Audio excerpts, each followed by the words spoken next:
Washing machine ಕಂಡು ಹಿಡಿದವರು ನಿಜವಾಗ್ಲೂ ಒಬ್ಬ ಜೀನಿಯಸ್. ನೋಡೋಕೆ ಇದು ತುಂಬಾ ಸಿಂಪಲ್ ಅನ್ಸಿದ್ರು ಇದರೊಳಗೆ ತುಂಬಾ ಸ್ಮಾರ್ಟ್ ಇಂಜಿನಿಯರಿಂಗ್ ಇದೆ. ಮೊದ್ಲೆಲ್ಲ ಟಾಪ್ ಲೋಡಿಂಗ್ ವಾಷಿಂಗ್ ಮೆಷಿನ್ ಅಲ್ಲಿ ಒಳಗೆ ಒಂದು ರಾಡ್ ಇರ್ತಿತ್ತು. ಅದು ನೀರು ಮತ್ತೆ ಬಟ್ಟೆನ ಜೋರಾಗಿ ತಿರುಗಿಸಿ ಕ್ಲೀನ್ ಮಾಡ್ತಿತ್ತು. ಆದ್ರೆ ಇದರಿಂದ ಬಟ್ಟೆಗಳೆಲ್ಲ ಒಂದಕ್ಕೊಂದು ಸಿಕ್ಕಾಕೊಂಡು ಹಾಳಾಗ್ತಿತ್ತು. ಮತ್ತೆ ನೀರು ಕೂಡ ತುಂಬಾ ವೇಸ್ಟ್ ಆಗ್ತಿತ್ತು. ಅದಕ್ಕೆ ಆಮೇಲೆ ಫ್ರಂಟಲ್ ಲೋಡಿಂಗ್ ವಾಷಿಂಗ್ ಮೆಷಿನ್ ಬಂದ್ಮೇಲೆ ಎಲ್ಲಾನು ಚೇಂಜ್ ಆಯ್ತು. ಫ್ರಂಟ್ ಲೋಡ್ ಮೆಷಿನ್ ಅಲ್ಲಿ ಡ್ರಮ್ ಹಿಂಗೆ ಅಡ್ಡ ಇರುತ್ತೆ.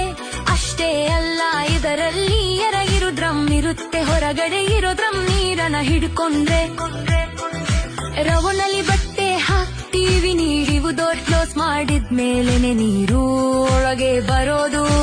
ಅದಕ್ಕೆ ಎಷ್ಟು ನೀರು ಬೇಕು ಅಂತ ಅಳತೆ ಮಾಡೋಕೆ ಒಂದು ಏರ್ ಪ್ರೆಷರ್ ಸೆನ್ಸರ್ ಇರುತ್ತೆ. ಆಮೇಲೆ ನೀರನ್ನ ಬಿಸಿ ಮಾಡೋಕೆ ಒಂದು ಹೀಟಿಂಗ್ ರಾಡ್ ಇರುತ್ತೆ. ಯಾಕಂದ್ರೆ ಡಿಟರ್ಜೆಂಟ್ ಬಿಸಿ ನೀರಲ್ಲಿ ಚೆನ್ನಾಗಿ ಕೆಲಸ ಮಾಡುತ್ತೆ.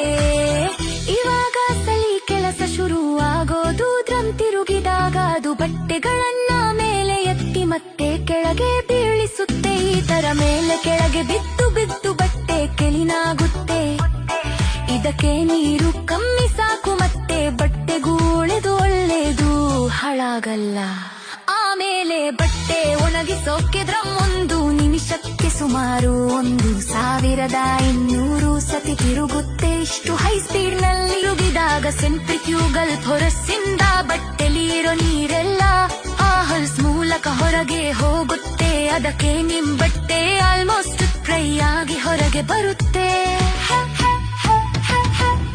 ಆದ್ರೆ ಡ್ರಮ್ ಇಷ್ಟು ಸ್ಪೀಡ್ ಅಲ್ಲಿ ತಿರುಗಿದಾಗ ವೈಬ್ರೇಷನ್ ತುಂಬಾ ಜಾಸ್ತಿ ಆಗುತ್ತೆ. ಅದಕ್ಕೆ ವಾಷಿಂಗ್ ಮೆಷಿನ್ ಒಳಗಡೆ ಡ್ರಮ್ ಅಲ್ಲಾಡಬಾರ್ದು ಅಂತ ಅದನ್ನ ಮೇಲೆ ಮತ್ತೆ ಕೆಳಗೆ ಸ್ಪ್ರಿಂಗಿಂಗ್ಗೆ ಹಾಕಿ ಹಿಡಿದಿಟ್ಟಿರುತ್ತಾರೆ. ಮತ್ತೆ ಭಾರವಾಗಿರೋ ಕಾಂಕ್ರೀಟ್ ವೆಯ್ಟ್ ಗಳನ್ನ ಒಂದು ಮೇಲೆ ಒಂದು ಕೆಳಗೆ ಇಟ್ಟಿರುತ್ತಾರೆ. ಇದರಿಂದ ವೈಬ್ರೇಷನ್ ಕಂಟ್ರೋಲ್ ಅಲ್ಲಿ ಇರುತ್ತೆ. ಇದೆಲ್ಲ ಇಲ್ಲ ಅಂದ್ರೆ ವಾಷಿಂಗ್ ಮೆಷಿನ್ ಡಾನ್ಸ್